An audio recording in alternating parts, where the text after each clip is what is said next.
do want to give my Libyan Civil War report. So here it is. Whoa.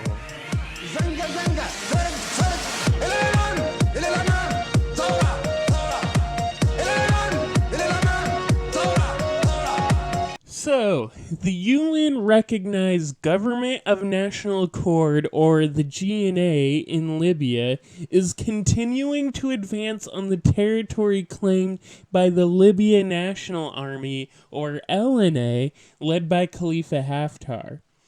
The GNA is primarily supported by Turkey, and the LNA, I usually refer in these segments as the LNA to Khalifa Haftar's forces or something like that because GNA, LNA, it's confusing.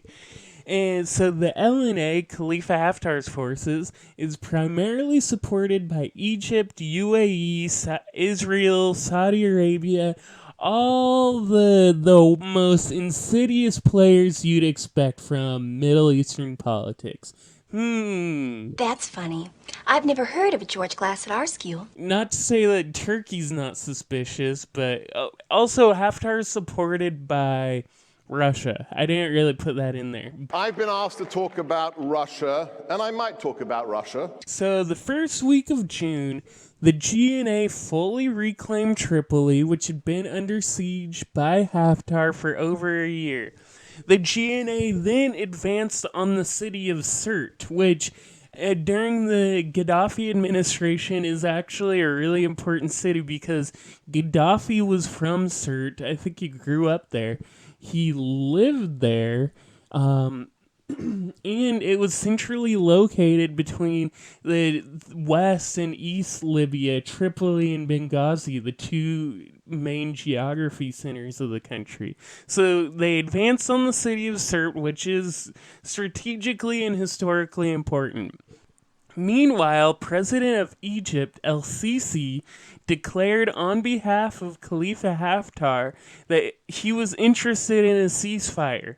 The ceasefire also called for, quote, dismantling militias and handing over their weaponry so that the Libyan National Army, led by Haftar, would be able to carry out its military and security responsibilities and duties, end quote.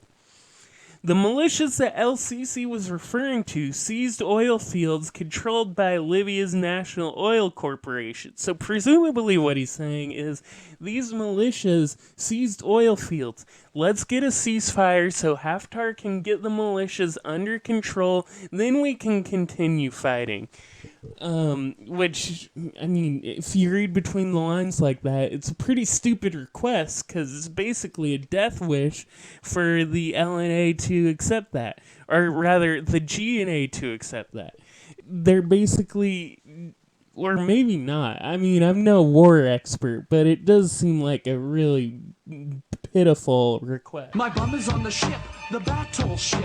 I hope they don't shoot the cannon in my bum and shoot poo all over the place. But anyway, the GNA refused the ceasefire.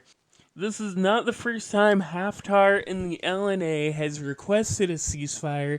As soon as the GNA made advances into territory, they've done this before. As soon as the GNA starts winning, the LNA asks for a ceasefire.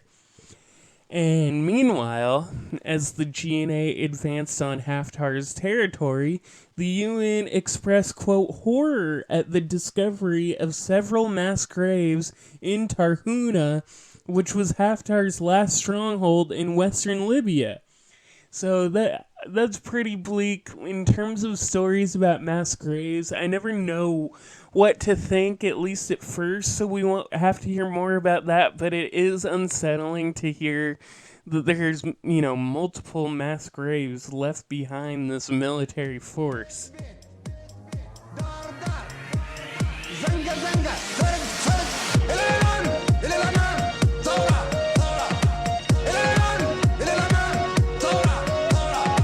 And that's all we have for the Libyan Civil War report for today.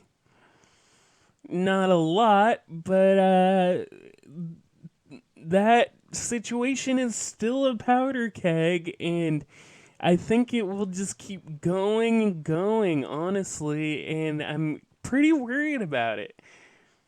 Especially if the US gets more involved, which seems like might happen.